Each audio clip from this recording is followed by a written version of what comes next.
Bom, gente querida, a gente vai iniciar nosso ano de reflexões com um texto que fala sobre reforma, um texto que fala sobre recomeço, sobre retomada. E esse texto está lá em Neemias, capítulo 2.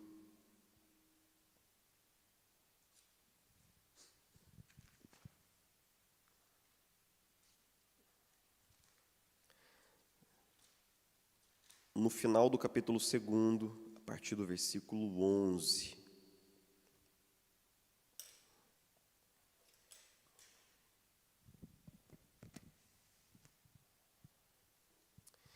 Neemias capítulo 2, verso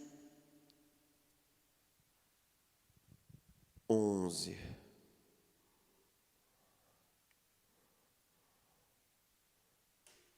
Onde nós lemos assim: Cheguei a Jerusalém e depois de 3 dias de permanência ali, saí de noite com alguns dos meus amigos.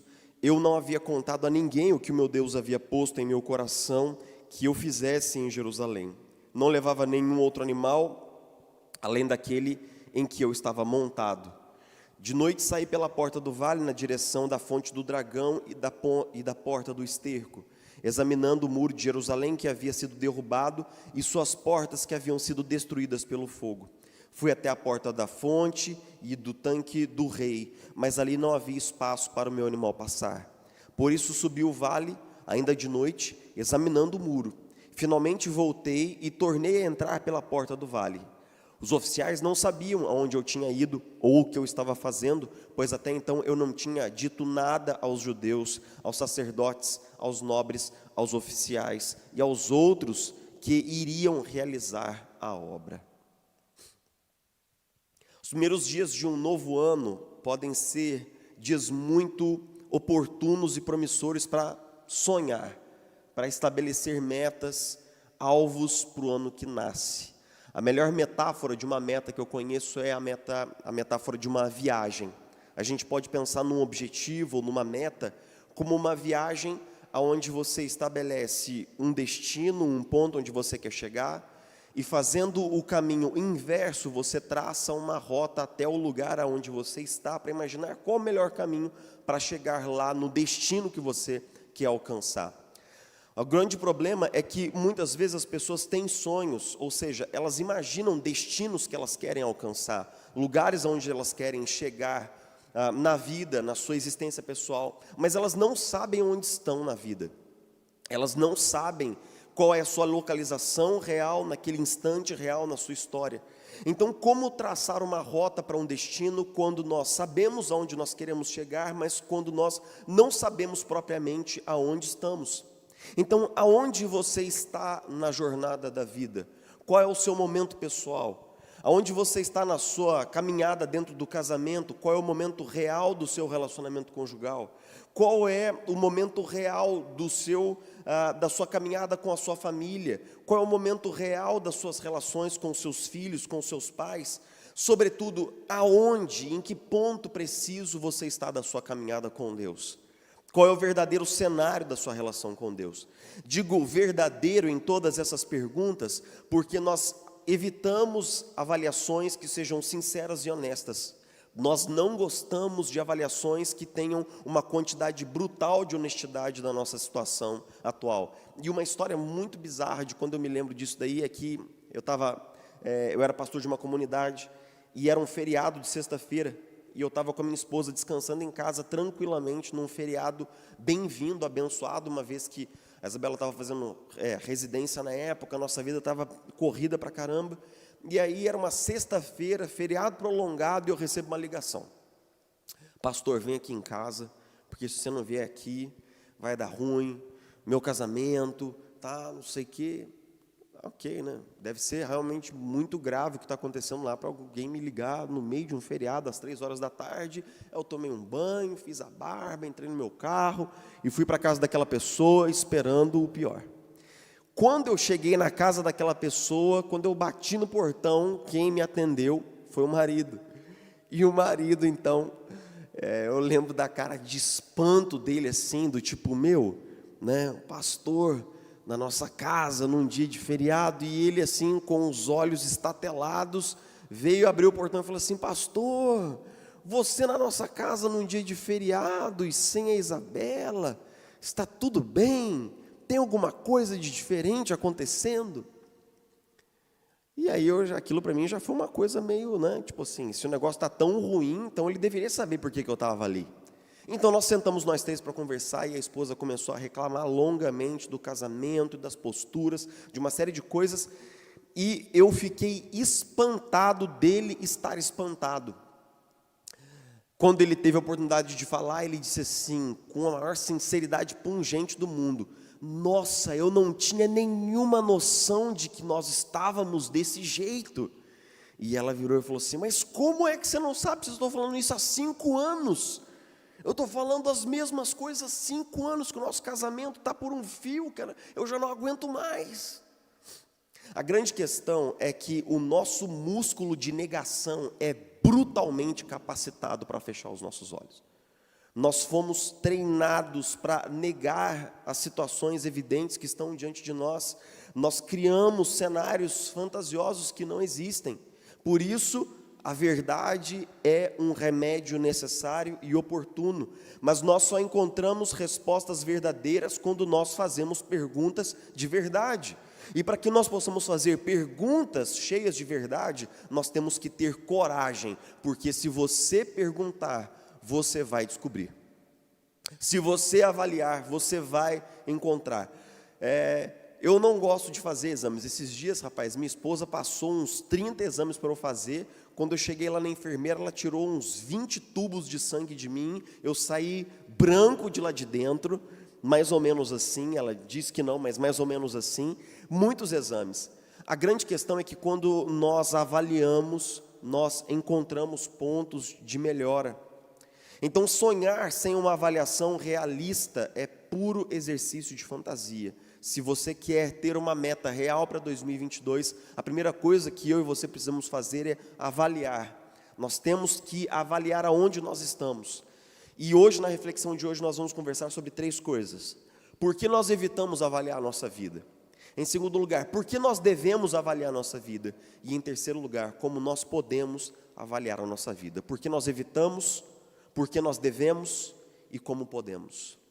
Nós estamos no livro de Neemias, e o livro de Neemias tem um contexto histórico muito específico, porque o livro de Neemias ele é escrito em forma de memória, grande parte dele escrito em primeira pessoa do singular, ou seja, como se fosse um diário do próprio Neemias, no qual nós vamos vendo a narrativa desse momento muito importante da cidade de Jerusalém e de todo o povo de Judá, em especial porque eles vinham de um cativeiro e eles permaneciam numa condição de muita pobreza. E por que isso aconteceu? Nós nos lembramos de que, por volta de 587, os babilônicos, liderados por Nabucodonosor, eles invadiram, tomaram muitas cidades fortificadas de Judá. A última que restou foi Jerusalém. Os babilônicos conquistaram Jerusalém. E então, depois de uma espécie de um motim dos judeus, eles não apenas conquistaram Jerusalém, mas eles destruíram o muro, destruíram o templo, destruíram o palácio real, destruíram as portas. Levaram todos os nobres, os ricos, os educados como escravos para a Babilônia, num processo de expatriação que durou 70 anos. Porque depois de 70 anos, a dinastia de Nabucodonosor ficou enfraquecida, e um outro rei medo-persa chamado Ciro veio, dominou todo o império da Babilônia, formando o grande império medo-persa. Só que Ciro tinha uma cabeça diferente dos babilônios. Ele permitia que os povos que haviam sido conquistados voltassem para suas terras e reconstruíssem suas nações. Então, sem que houvesse um soco, sem que houvesse nenhum levante por parte dos judeus, Ciro permitiu com um edito que os judeus voltassem da Babilônia para Jerusalém para reconstruir a cidade. Então a primeira geração voltou, liderada por Zorobabel, e eles se concentraram em reconstruir o templo. Mas já haviam se passado 90 anos desde que essa geração havia voltado. O templo tinha sido reconstruído, mas os muros da cidade não tinham sido reconstruídos ainda. E qual é a relevância disso para o papo que nós estamos tendo aqui? Nas cidades, no mundo antigo, uma cidade só era considerada cidade, tecnicamente falando, se ela tivesse um muro ou alguma fortificação que guardasse a cidade, econômica, política e militarmente. Os muros tinham uma função de guardar a cidade, proteger os habitantes e suas riquezas dos inimigos, dos invasores, dos bandos de ladrões que vinham no deserto, propiciando então um senso de segurança, de identidade e de prosperidade econômica. Na verdade, a palavra em hebraico para cidade faz referência a um vilarejo com uma fortificação ao redor. Ou seja, se não é muro, não é cidade. E se não é cidade, não recebe investimentos, não recebe moradores, não recebe vendedores, não recebe dinheiro, capital. Então, quando o irmão de Neemias vem visitá-lo em Suzã, ele recebe a notícia de que mais de um século depois da vinda dos judeus, da repatriação de Jerusalém, a cidade jazia em miséria, em ruína, em pobreza. Ele recebe essas notícias com grande pesar. Nós estamos por volta de dezembro do ano de 444 a.C. Neemias está na fortaleza de Suzã, que era uma casa de veraneio, onde o rei passava os dias durante o inverno. E em Suzã, Neemias recebe as notícias de que Jerusalém ainda está destruída, de que os moradores estão em grande miséria, de que basicamente paira um clima de vergonha e derrota sobre os moradores de Jerusalém. Nós lemos no capítulo 1 que Neemias fica arrasado com essa notícia. Ele começa um jejum, seguido de um período de confissão pessoal pelos pecados, não só seus, mas do povo de Jerusalém, que haviam culminado na derrota e na destruição da cidade. E nós descobrimos que 3 meses depois, 3 a 4 meses de jejum e oração depois, ele está diante do rei. O rei nota que o seu rosto está abatido, e então ele pergunta assim: o que está acontecendo com você, Neemias? Você está abatido. E ele então pede ao rei que dê a ele um aval para ir reconstruir a sua cidade, a cidade de Jerusalém. E Neemias então empreende uma longa viagem até Jerusalém. Quando Neemias chega lá, a primeira coisa que Neemias faz é aquilo que nós lemos nesse texto dos versículos 11 até o versículo 16. Ele chega, depois de 3 dias de permanência ali, aonde ele se estabelece, certamente encontra um lugar para dormir. Ele sai de noite com alguns poucos homens, sem dizer para ninguém o porquê. E durante a noite, com lua cheia, ele começa a avaliar a situação do muro. Ele usa a palavra examinar ou avaliar 3 vezes ao longo desse texto. Eu examinei o muro, eu avaliei o muro, eu fiz uma revisão do muro. Por quê? Porque Neemias precisava, antes de começar um projeto, um sonho futuro, aonde ele queria chegar, o muro reconstruído, ele precisava definir a sua posição atual. Qual era o cenário atual? Quantos dias ele gastaria? Quanto material? Afinal de contas, a primeira pergunta é: seria possível reconstruir de fato esse muro? Esse muro, ele tinha cerca de 4 metros de largura por 15 metros a 20 metros de altura em alguns dos seus pontos.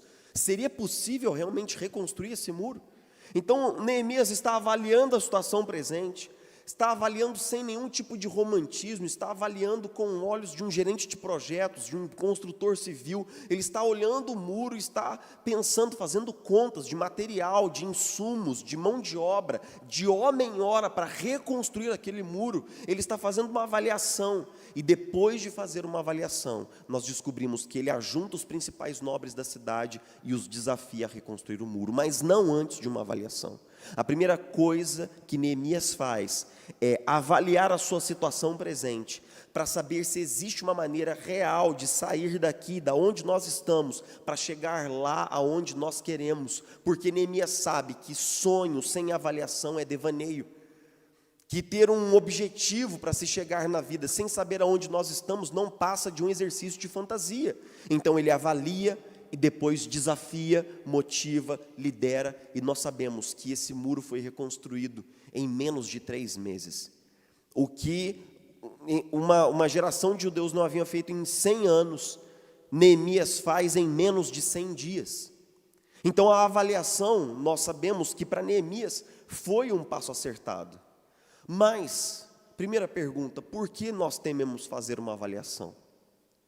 Por que quando a gente fala da gente avaliar nosso casamento, da gente avaliar nossa caminhada com Deus, da gente avaliar nosso engajamento com a igreja, da gente avaliar a nossa vida pessoal, a nossa luta com o pecado, por que é que quando nós pensamos em fazer uma avaliação crua, nua, honesta, por que é que nós muitas vezes recuamos?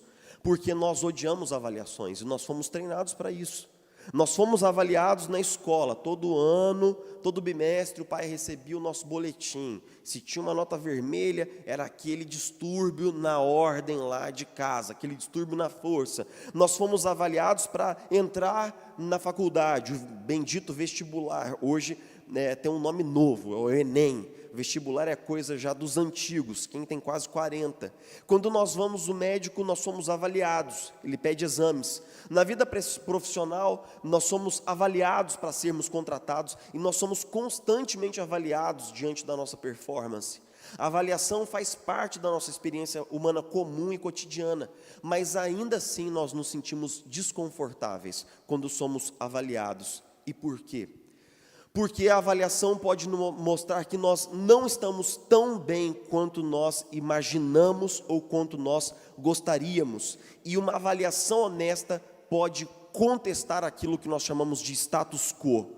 Status quo é uma expressão latina que vem de uma frase da diplomacia do mundo antigo. In statu quo rereserant ante bellum. Ou seja, o estado em que as coisas eram antes da guerra. É uma frase que significa o estado atual das coisas. E é aqui que mora o grande desafio de uma avaliação. Nós, seres humanos, somos seres de continuidade, nós somos seres de rotina, nós somos seres de repetição, nós somos seres que gostamos de criar ao nosso redor áreas de conforto. Então nós gostamos de pensar que essa área de conforto que está ao nosso redor, que tudo dentro dessa área de conforto está bem e vai bem. Nós não gostamos de ser avaliados porque uma avaliação sincera, ela pode mexer no conforto do nosso status quo. Ela pode nos colocar diante de cenários que exigirão de nós mudança e nós não gostamos de mudança. Se de repente você tem uma conversa mais dura com o seu cônjuge, em que ele pontua uma área do seu temperamento que vai precisar passar por uma profunda revisão para que esse casamento prospere, isso coloca diante de nós uma angústia, um desconforto e um sofrimento. Porque agora eu tenho que encarar um caminho de mudança, eu vou ter que sair da minha área de conforto, eu vou ter que ser movido para fora das coisas que eu já sei fazer, eu vou ter que esboçar novas reações, eu vou ter que controlar o meu temperamento, e tudo isso será bastante difícil, porque mudar é difícil. Se quando nós queremos mudar já é difícil, quando nós não queremos, então é praticamente impossível. É engraçado,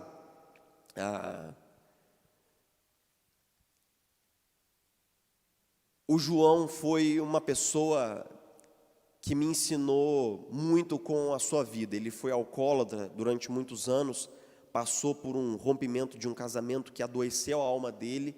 Ele era um funileiro muito talentoso, ele era um artista que na verdade restaurava carros. Mas o fim do casamento dele colocou ele num buraco emocional, ele se afundou no alcoolismo, e ele foi ser recuperado por um centro de recuperação chamado Serevi, lá em Itajubá. E então o João não só foi recuperado, mas conheceu a Jesus Cristo, se tornou parte da nossa comunidade de fé, um cara atuante, um cara presente. Mas certa feita o João me disse que ele estava sentindo uma dor abdominal esquisita. E a gente aconselhou que ele pudesse fazer os exames, e ele foi ao médico, o médico pediu para ele que ele fizesse os exames, mas ele disse para mim várias vezes assim: eu não vou fazer o exame, porque eu tenho medo de que descubram alguma coisa em mim. Todo mundo achou aquilo um absurdo, e nós instamos com ele, falamos com ele e tal. No final das contas, ele não fez o exame. E eu acho que mais ou menos pelo ano de 2018, acho que foi 2018 ou 2017, Isabela e eu entramos numa alcova pequena, num quarto apertado, o João acamado, já desfigurado, magro, era um cara alto, parrudo, forte. Ele havia sido vencido por um câncer e aqueles seriam seus últimos dias de vida. Eu faria uma oração com ele e alguns dias depois eu receberia a notícia do seu óbito. Aquilo que você nega a ver pode ser precisamente aquilo que vai te matar. Aquilo que nós negamos a admitir pode ser precisamente aquilo que vai acabar com a nossa vida. Jordan Peterson, num trecho muito pungente do seu livro, ele conta a história de um casamento que acabou. E ele diz assim, abre aspas, tudo que é esclarecido e articulado se torna visível, mas talvez nem a esposa nem o marido desejassem ver ou entender. Talvez eles tenham criado a neblina para esconder o que não queriam ver. Lembra-se do músculo de negação? Nós temos uma tendência a negar as coisas. E esse é o problema. Mas pode ser que aquilo que eu não quero ver seja exatamente o que vai destruir a minha vida, o meu casamento, a minha família, a minha carreira, a minha saúde. Porque nós tememos fazer uma avaliação da nossa vida? Porque nós tememos descobrir que as coisas não estão indo bem? Porque se eu me examinar, eu vou me sentir incômodo, empurrado para fora da minha área de conforto. E por final, porque nós não queremos encarar a necessidade de arrependimento e de mudança de muitas áreas da nossa vida. Mas se é tão difícil assim fazer uma avaliação, em segundo lugar, por que nós devemos fazer uma avaliação? A avaliação foi central para o trabalho de Neemias. Se ele não soubesse todo o trabalho que precisava ser feito, ele não saberia nem em primeiro lugar, nem se poderia ser feito, nem em quantos dias seriam feitos. Quando ele inicia o projeto, nós temos uma clara visão de que Neemias já sabia dos passos que deveriam ser dados, das equipes que seriam mobilizadas e dos insumos que seriam utilizados para a reconstrução do muro. Então, a avaliação é necessária, não apenas quando se trata de um projeto, de um sonho, mas para nós espiritualmente. Ouça o que Paulo diz aos Coríntios: testem-se para saber se estão firmes na fé. Não se enganem pensando que tudo está garantido. Criem o hábito do autoexame.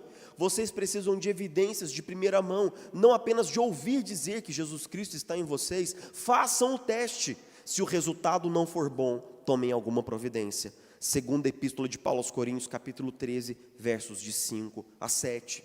Então, por que nós devemos fazer um exame de nós mesmos? Em primeiro lugar, porque nós precisamos de um diagnóstico realista. Nós voltamos àquela metáfora do médico, né? Suponhamos que você tem uma doença séria e você vai ao médico. O médico te dá um diagnóstico realista e preciso e você simplesmente nega. O que acontece em seguida é que, embora você e eu possamos negar esse diagnóstico, ele é real. E se nós não tratarmos aquilo que foi pontuado, nossa condição pode piorar. Muitos de nós avaliamos uma avaliação real da nossa fé, das nossas relações, porque muitas vezes nós tememos o resultado, mas o fato é que, vamos lá, quando o médico te dá um diagnóstico de uma doença, não é esse diagnóstico que colocou a doença lá. O diagnóstico apenas lança luz sobre uma situação que já está lá. Quando nós avaliamos o nosso casamento e descobrimos que ele não vai bem, não foi essa DR que estragou as coisas. Esse papo apenas lançou luz sobre uma coisa que já estava lá. Quando nós avaliamos a nossa caminhada com Deus e descobrimos que existe um pecado que sufocou, minou a nossa vida, não foi esse período de reflexão que colocou o problema ali. É apenas uma luz que iluminou algo que já estava ali. Então nós precisamos de um relatório de realidade, nós precisamos de um diagnóstico realista. Ouça o que Jesus diz para a igreja de Laodiceia. Você diz, Jesus falando para aquela igreja: estou rico, adquiri riquezas, não preciso de nada.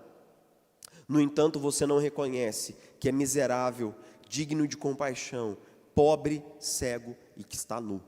Nota como muitas vezes a avaliação que Jesus tem de nós não é a visão que nós queremos ter de nós. A igreja dizendo assim: não, eu estou rico, eu estou bem, está tudo certo comigo. Jesus diz: olha, é justamente ao contrário. É justamente ao contrário disso tudo. A maneira como eu te vejo é muito diferente da maneira como você se vê.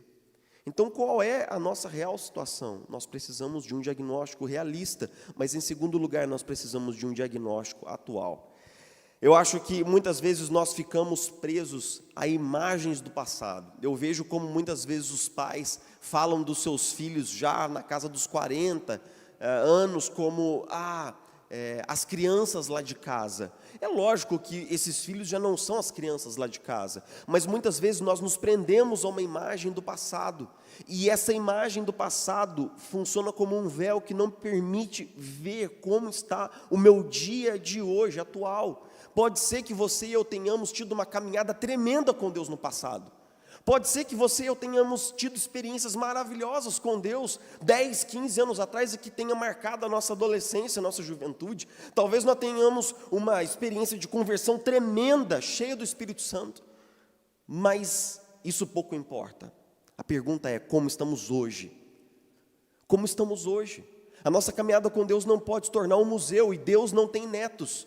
A nossa caminhada com Deus não pode se basear no que foi ontem, mas como nós estamos hoje. E pode ser que demore muito tempo para nós descobrir que nós estamos frios e gelados na fé. O que Jesus diz à igreja de Éfeso: eu tenho contra você apenas uma coisa, que você se afastou do seu primeiro amor. Ou seja, essa igreja começou bem, amando a Jesus sobre todas as coisas, mas ela se perdeu no caminho. Ela se perdeu no caminho, e nós muitas vezes nos perdemos no caminho. Nós precisamos de um diagnóstico atual, que nos coloque em contato com o momento do hoje. E por fim, nós precisamos de um diagnóstico baseado na verdade. Baseado na verdade que nós muitas vezes não temos. E é isso que pode tornar uma avaliação um exercício tão necessário para nós.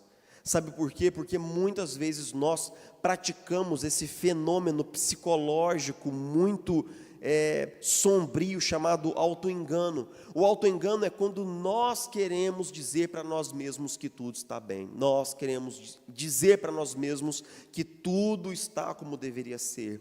Cornélios Plantinga, num trecho muito pungente de um livro, fala assim, abre aspas: o autoengano é um fenômeno sombrio através do qual nós puxamos a coberta sobre alguma parte da nossa mente. Nós nos movemos dentro de nós, negamos, suprimimos ou minimizamos o que nós sabemos ser a verdade. Nós adornamos e elevamos o que sabemos ser mentira. Nós tornamos belas as realidades feias e compramos a versão maquiada. Então cuidado, porque o diabo não engana facilmente os discípulos de Jesus, mas o diabo certamente engana todos aqueles que se enganam. Todos aqueles que se enganam. E eu vejo muito isso nas grandes trajetórias de grandes homens de Deus que chegaram no alto dos seus chamados, dos seus ministérios, e desse pináculo eles caíram de forma abrupta. Em especial porque algumas vezes eles foram dizendo para eles assim: está tudo bem comigo, eu estou bem com Deus, eu estou bem no meu casamento, eu estou bem. Mas eles foram negando e suprimindo a verdade de que eles não estavam bem, e enganando a si mesmos, eles foram enganados pelo diabo. Martinho Lutero certa vez disse: a paz, se possível, a verdade a qualquer preço. A paz, se possível, a verdade a qualquer preço. Então, qual é a verdade? Qual é a avaliação real nossa hoje? E por fim, o último ponto da nossa reflexão de hoje: como nós podemos fazer uma avaliação de nós mesmos? Paulo disse: criem o hábito do autoexame. A gente pode dizer que para a gente criar o hábito do autoexame, nós precisamos fazer 3 coisas. Em primeiro lugar, sair de um estado de negação. Quando a gente começa a elaborar frases mentais como está tudo bem, pastor é exagerado, está tudo normal, essas frases elas são uma nuvem, uma neblina que geralmente obscurecem a verdade da necessidade de avaliação. Então, em primeiro lugar, saia de um estado de negação. Saia desse lugar comum, saia desse lugar de conforto. Em segundo lugar, ore com humildade.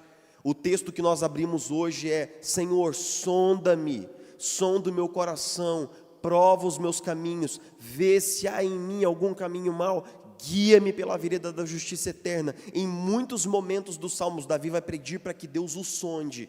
E ele usa uma palavra, sonde o meu coração. Essa palavra no hebraico é vísceras. Deus olha as minhas tripas, sonda o meu interior, Passa um scanner, Senhor, em todo o meu ser, do alto da cabeça até a planta dos pés, e verifica, Senhor, a minha vida, vê se há em mim alguma coisa que te ofende, porque essa avaliação nós não conseguimos fazer sozinhos, nós precisamos da ajuda do Espírito Santo. Mas principalmente, tenha coragem para ver e ouvir a verdade. Eu me lembro de uma experiência incômoda, brutal e cortante com Deus, no final do meu prático na Jocum, por volta de maio de 2004. Meu líder veio visitar, a gente estava trabalhando numa igreja ali no ABC Paulista, a gente ficou 2 meses fazendo prático ali, então o meu líder veio, sentou-se comigo e questionou sobre a minha falta de humildade nas minhas relações com as pessoas. E eu fiquei indignado com aquilo, que ele basicamente estava dizendo que eu era arrogante. Eu fiquei muito indignado com aquilo, e eu fui muito incomodado para o meu quarto, recusando aquela fala, recusando aquele feedback, mas no final daquele dia, eu fui tomar banho, era um vestiário numa quadra, que estava anexada à igreja, e no meio do banho, inesperadamente, Deus falou comigo, e eu pude ver como se eu estivesse vendo num espelho, uma coisa muito esquisita, o meu eu, que eu não conseguia ver. Um cara muito arrogante, pedante, orgulhoso, intelectualizado, supostamente intelectualizado, que não sabia de nada da vida, mas achava que sabia de tudo. E ali naquele momento eu pude ver uma figura feia, horrenda, um rosto que eu dificilmente julgaria acreditar que era o meu, se não fosse o próprio Deus falando comigo ali. Sabe aquelas coisas assim, aquelas experiências com Deus que duram coisa de 5 segundos, mas que te marcam por uma vida inteira, porque você passa a desconfiar da sua própria percepção, você passa a ter uma percepção de que tem coisas em nós que nós não vemos, que os outros veem, que Deus vê, mas que nós não vemos. Então nós precisamos de oração humilde, mas de coragem para enfrentar e ouvir a verdade. A verdade é essa. Um dos pecados com os quais eu tenho lutado nos últimos 20 anos é esse orgulho empedrado que existe no meu coração. Essa arrogância quase que incurável que caminha comigo e que eu quero acreditar que Jesus tem curado e quebrado, mas que ainda jaz como um espinho na minha carne. Então, de certa forma, nós precisamos de uma avaliação, nós precisamos ouvir a verdade. E o que nós devemos avaliar em 2022? Acredito que, em primeiro lugar, nosso relacionamento com Deus. Como vai o seu relacionamento com Deus? Como está a sua caminhada com Ele? Como está a sua comunhão com Ele? Em segundo lugar, seu relacionamento familiar. Como está o seu casamento? Como está a sua relação com os seus filhos, com os seus pais? Em terceiro lugar, a sua caminhada com a comunidade de Jesus. Como está o seu relacionamento com a igreja local? Com o povo que crê com você, que chora com você e que ri com você? Como está a sua luta contra o pecado, contra os pecados que você conhece, que são aqueles pontos frágeis do seu caráter e que frequentemente o diabo tenta de derrubar naqueles lugares? Como está o seu engajamento com a missão única que Deus te deu para viver no reino dele? Pode ser que muitas vezes nós evitemos uma avaliação porque nós temos medo do resultado. Muito recentemente, eu passei por uma situação muito bizarra, cara, que eu tinha carteira de carro e a gente começou a desenvolver um projeto dentro da nossa família de andar de moto, mas eu não tinha carteira de moto. E aí, então, eu já sabia andar de moto, né?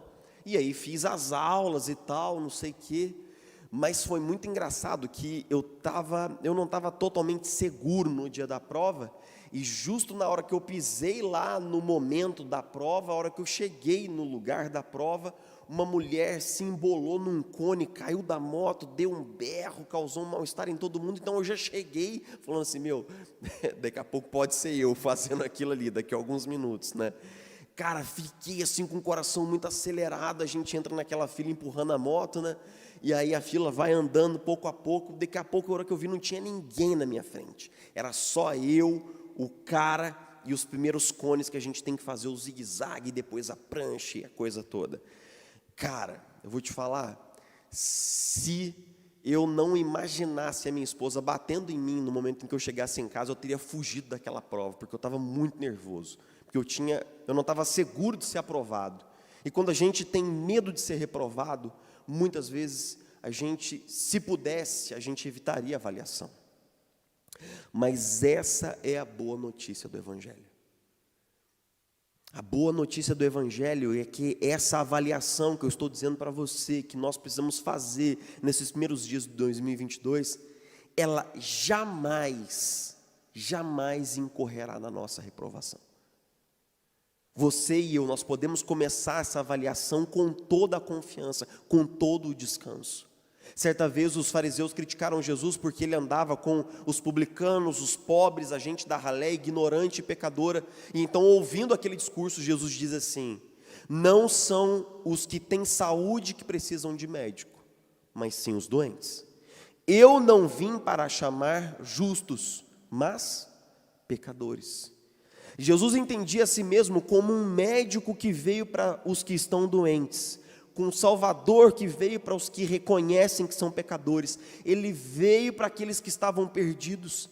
Então, quando nós nos avaliamos, ou quando nós nos submetemos a essa luz avaliadora do Espírito Santo, e nós somos encontrados em falta, isso não quer dizer que Jesus diz para mim e para você: agora você para mim não serve mais.